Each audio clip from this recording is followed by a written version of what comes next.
13 tahi sa ilalim ng mata ng isang sundalo at 7 tahi naman sa ulo ng isa pa. Talaga namang hindi biro ang inabot ng mga sundalo sa pambobomba ng tubig ng China nito pong Sabado. Kaya personal silang pinarangalan ng hepe ng AFP. Mula sa Puerto Princesa sa Palawan, nakatutok live si Marisol Abduraman. Kalakip ng medalya, isang pagpupugay ang iginawad ni AFP Chief of Staff Romeo Bronner Jr. sa mga sundalong nasugatan nang bugahan sila ng water cannon ng China Coast Guard sa resupply mission itong Sabado. Hindi basta-basta ang tinamang sugat ng mga sundalo. Ang isa, 13 tahi sa ilalim ng mata ang kailangan gawin. Mga matalas siguro kasi di ko siya naramdaman sir na tamaan ako. 7 tahi naman sa ulo ang ginawa sa isa pa sa tindi ng sugat na kanyang tinamo. Tumansik ako. Ano ba? Wala ka sa pwesto mo. Yes, ma'am. Kumilapon ako, ma'am, sa dingding, ma'am.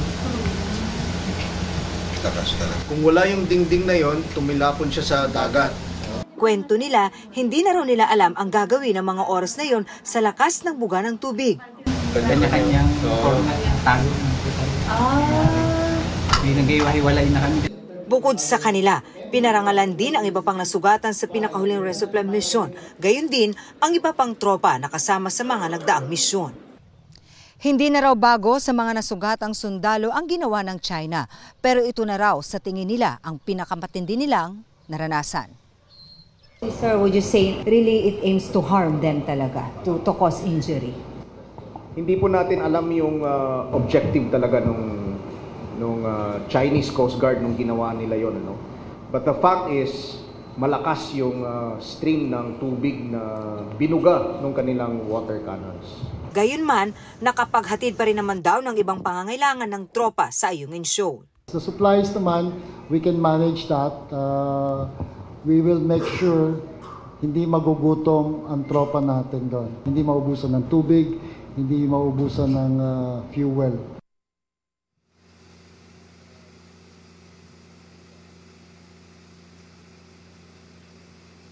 Patuloy na nagpapagaling ang mga nasugatang sundalo dito sa Western Command at sa kabila ng kanilang naranasan, handang-handa pa rin daw silang ma-deploy muli. Hindi naman daw patitinag ang AFP na tuparin ang kanilang misyon. Samantala, patuloy daw ang ginagawang assessment doon sa UM4 para makita kung gaano katindi ang tinamong pinsala nito. Emil. Maraming salamat, Marisol Abduraman.